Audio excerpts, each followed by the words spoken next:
नमस्कार बहिणींनो, आजच्या सगळ्यात ज्या मोठे अपडेट्स आल्या आहेत लाडकी बहीण योजनेबद्दलच्या त्या मी तुम्हाला या व्हिडिओमध्ये सांगणार आहेत. ओके, आता बेसिकली फक्त 2च दिवस उरलेले आहेत ई-KYCसाठी आणि जर तुम्ही ही कामं केली नाहीत ई-KYCची तर तुमचे 1500 कायमचे बंद होऊ शकतात. ओके, आणि धक्कादायक बातमी म्हणजे 26 लाख महिला सध्या धोक्यात आहेत. ओके, आणि याविषयी मी क्लिअरपणाने एकदम तुम्हाला सखोल माहिती देणार आहे, त्यामुळे व्हिडिओ तुम्ही शेवटपर्यंत नक्की बघा आणि असाच लाडकी बहीणच्या लेटेस्ट अपडेटसाठी माझ्या या बडी नावाच्या यूट्यूब चॅनलला सबस्क्राईब नक्की करा.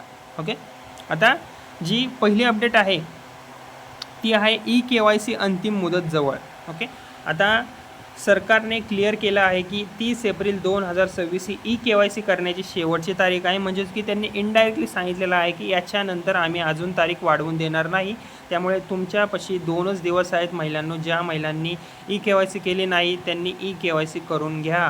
ओके, आणि आज आहे 28 एप्रिल 2026, म्हणजे तुमच्याकडे खूप कमी वेळ उरला आहे महिलांनो. ज्या महिलांनी ई-KYC कंप्लीट केली नाही त्यांनी त्वरित करून घ्या. आणि काही प्रॉब्लेम असेल तर माझ्या चॅनलला सबस्क्राईब करून कमेंटमध्ये नक्की सांगा, मी तुम्हाला नक्की रिप्लाय देईल. ओके, आता पैसे बंद होण्याचा इशारा. ओके, आता हा कोणासाठी आहे मी तुम्हाला सांगतो. ओके, आता पैसे बंद होणार का, तर याचं उत्तर आहे थोडक्यात हो. पण कोणासाठी, जर तुम्ही ज्या महिलांनी ई-KYC केली नाही, ओके, तुमचा 1500 मासिक हप्ता थांबवला जाईल. ज्या महिलांनी ई-KYC केली नाही फक्त त्यांच्यासाठी आहे. ओके, आणि पुढे ई-KYC डेट वाढवून मिळणार नाही आणि त्याची शक्यता खूप कमी आहे. ओके, आता जी तिसरी अपडेट आहे ती आहे मोठ्या प्रमाणावर अपात्रता. ओके, तर बेसिकली 26 लाख महिलांवर सध्या संकट आहे. राज्यात सुमारे 26 लाख महिलांची ई-KYC अजून बाकी आहे. म्हणजेच काय, या सर्व महिला 30 एप्रिल नंतर अपात्र ठरू शकतात. ओके, आणि याची कारणे काय, कागदपत्रे अपूर्ण असणे, आधार लिंक समस्या, तांत्रिक अडचणी.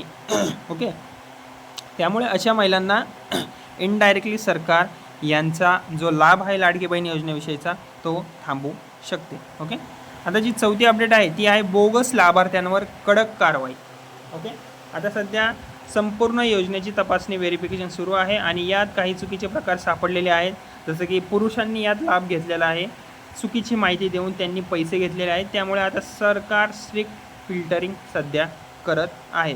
ओके, आता जी 5वी अपडेट आहे ती आहे लोकांना येणाऱ्या अडचणी. म्हणजेच की ज्या महिला आहेत ज्यांना ई-KYC बद्दल काही अडचणी येत आहेत, ओके, त्याबद्दलची ही अपडेट आहे. ओके, आता ज्या महिलांनी किंवा पुरुषांनी चुकीने पैसे घेतले आहेत त्यांच्याकडून आता परत पैसे घेतले जाऊ शकतात. म्हणजेच की ही अपडेट जी आहे ती इनडायरेक्टली ज्या पुरुषांनी महिला बनून पैसे घेतले होते त्यांच्यासाठी आहे ही अपडेट. ओके, म्हणजेच की पुरुष तर ते होतेच, पण त्यांनी महिला बनून महिलेचं नाव वापरून पैसे घेतले चुकीच्या पद्धतीने. आता सरकार त्यांच्यावर कडक कारवाईसुद्धा करत आहेत आणि त्यांच्या अकाउंटवरनं परत पैसे घेतसुद्धा आहेत. ओके, आणि काही लोकांनी स्वतःहून आधीच पैसे द्यायला सुरुवातसुद्धा केलेली आहे, कारण की कारवाई नको आहे त्यांना. ओके, आता ही अपडेट फक्त त्यांच्यासाठी होती, महिलांसाठी नव्हती ही. ओके, आता ही जी अपडेट आहे ना ही त्यांच्यासाठीच होती ज्यांनी महिला बनून पैसे घेतले होते. ओके, त्यांनाच म्हणतो आपण बोगस लाभार्थ्यांवर कारवाई. ओके, आणि जी ही अपडेट आहे लोकांना येणाऱ्या अडचणी ते आहेत महिलासाठी. ही महिलासाठी अपडेट आहे. ओके, ई-KYC करताना महिलांना सर्व्हर डाऊनचा प्रॉब्लेम येत आहे, लांब रांगा त्यांना लावाव्या लागत आहेत, की कारण की खूप साऱ्या महिलांना ऑनलाईन ई-KYC करताना अडचण येत आहेत. त्यामुळे किंवा त्यांना माहितीच नाही की ऑनलाईन करायची कशी. ओके, त्यामुळे ते सायबर कॅफेत किंवा जिथं त्यांना माहिती आहे, ओळख आहे, तिथं जाऊन ते रांग लावत आहेत आणि तिथं त्यांची ई-KYC कंप्लीट करत आहे. आणि 2च दिवस उरल्यामुळे सध्या आता गर्दी दिसून येत आहे. ओके, अनेक महिलांना ई-KYC करताना काय अडचणी येत आहेत, सर्व्हर डाऊन दाखवतोय, लांब रांगा जिथं त्या कंप्लीट करायला जात आहेत ई-KYC, गावात सध्या सुविधा कमी आहेत याविषयी.